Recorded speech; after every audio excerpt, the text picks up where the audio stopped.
Okay, yeah, that'd be great. Well, how many are in that? No, I mean like how many squares?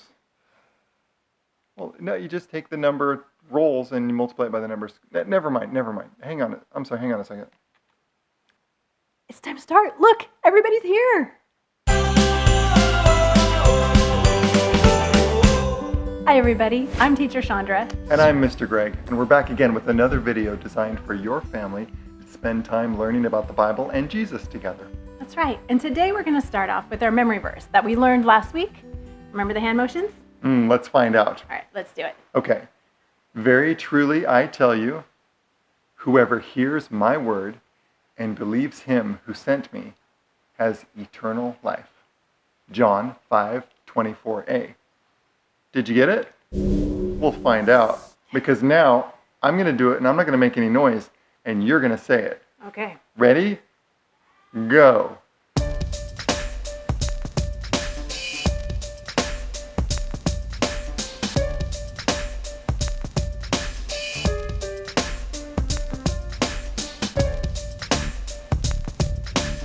How'd you do?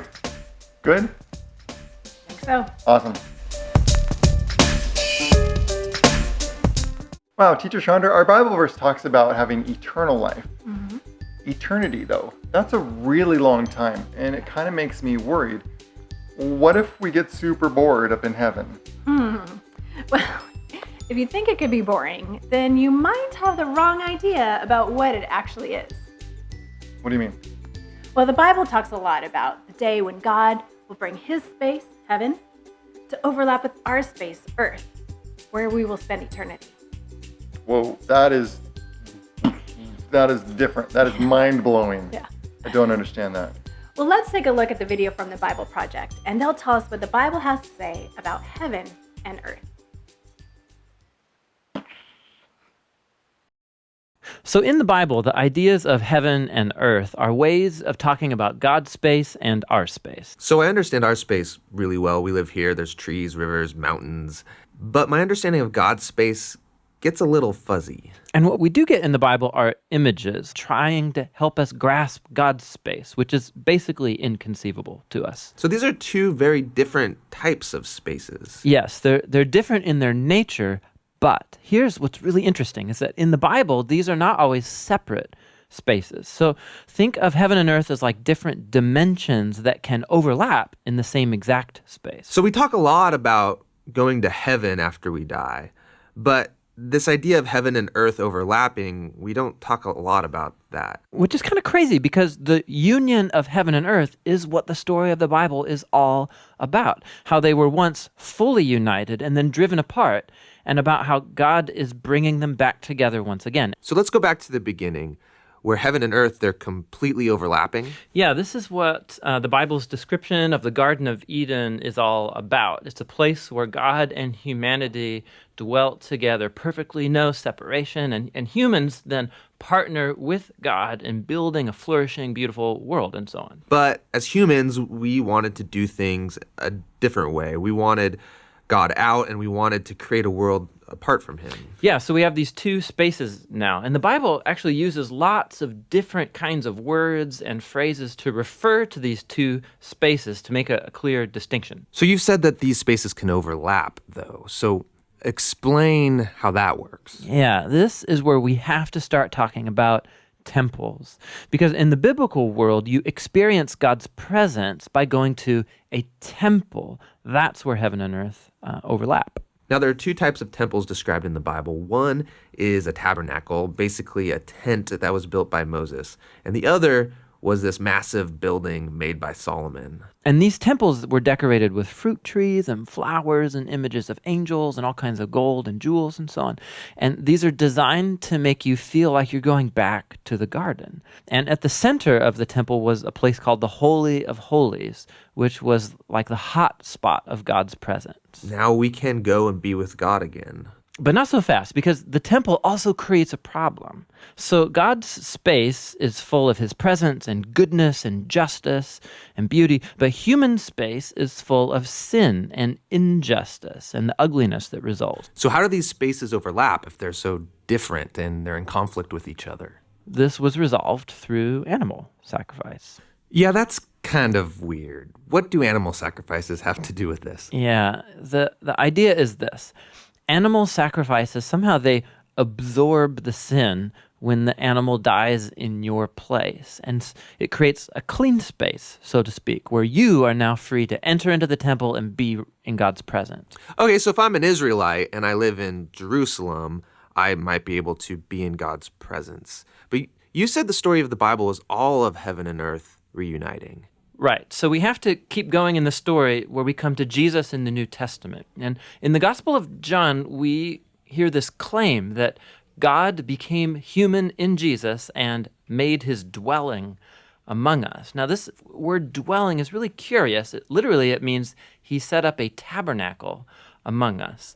And so what John is claiming right here is that Jesus is a temple. He is now the place where heaven and earth overlap.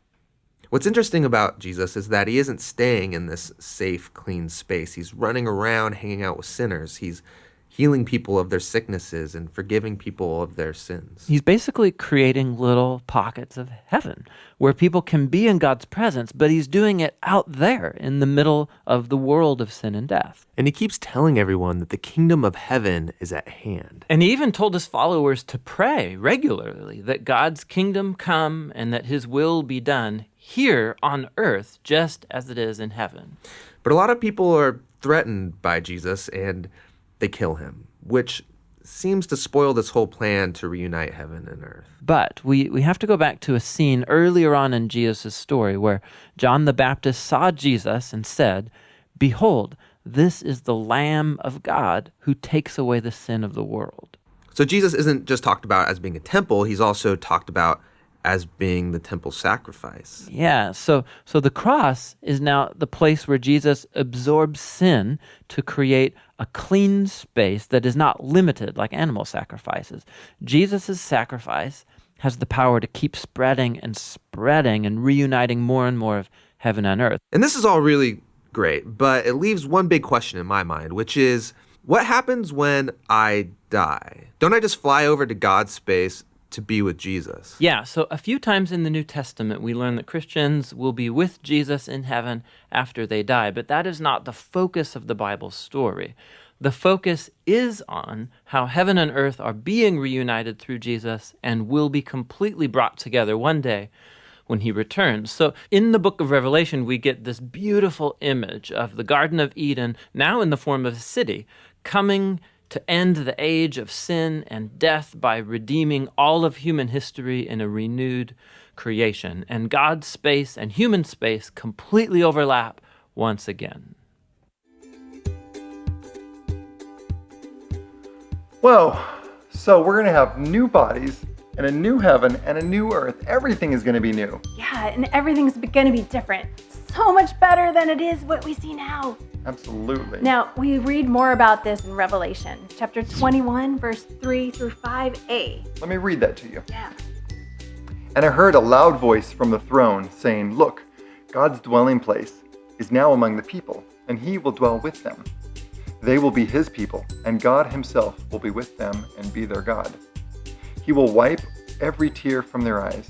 There will be no more death, or mourning, or crying, or pain. For the old order of things has passed away." He who was seated on the throne said, "I am making everything new." Wow, everything. Yeah, it's going to make everything new. Now, remember your old phone you had? It wasn't that old. Yeah. The red one. Yeah. Well, let's use that as an example. Can you get that back out? Yeah, I've got it. This old baby. Yeah, so this is like the old version of things that we have now. It's the ancient, and it's not Ancient. it's not the way that it potentially could become. Okay, I see. I think we need to play a game. Let's illustrate this point. Yeah. What we'll do is we'll show you some pictures of what the earth looks like now. Things we experience here, like sadness, difficulty, those sorts of things. And I want you guys to talk as a family about what you think it might be like when God makes everything new again. Okay, so you answer the question, what will this look like when God has made everything new.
What? A hot dog? Why did you put a hot dog in there? There's going to be food, right? And lots of it. Right.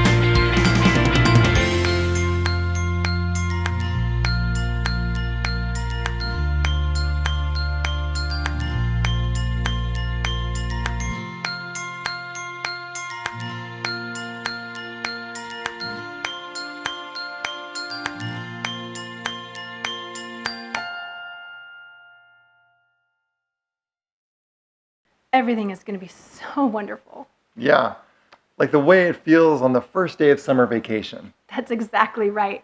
And we will be together with Jesus. He will know us and we will know him, just like it was in the beginning. Yeah, where God's space and Earth space overlap. Right. That's cool. Let's do an activity that reminds us of this idea. Okay. Our activity is called Walking Water. What we need, 3 cups, 2 different colors of food coloring, complementary colors. We're going to be using blue and red. And you need 2 pieces of paper towel. All right, to get started, we've already filled our glasses, but go ahead and fill 2 of your glasses with water. Leave the center one empty. All right, we're going to take our red and put a few drops in that one.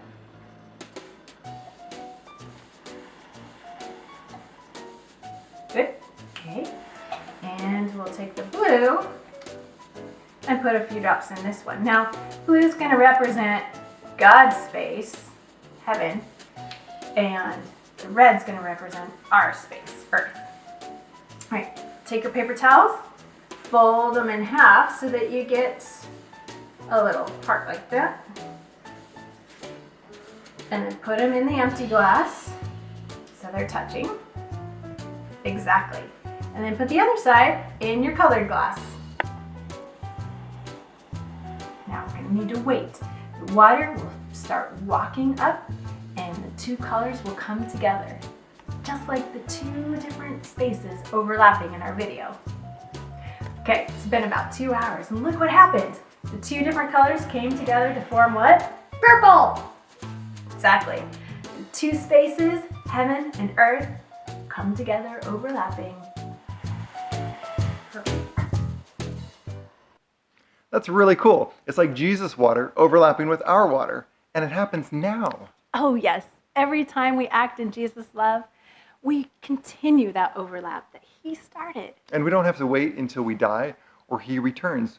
We can have his kingdom here on earth now. Yeah, every time we show God's love, Him working through us, it starts that heaven and earth coming together until He completes it once and for all. And that's something I can get excited about. I'm going to tell someone now. Me too. Bye!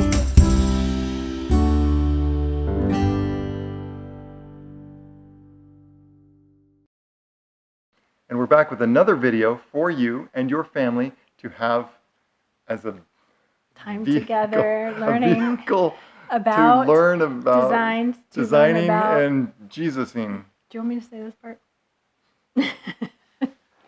Jesusing. That's awesome. Let's make Jesus into a verb.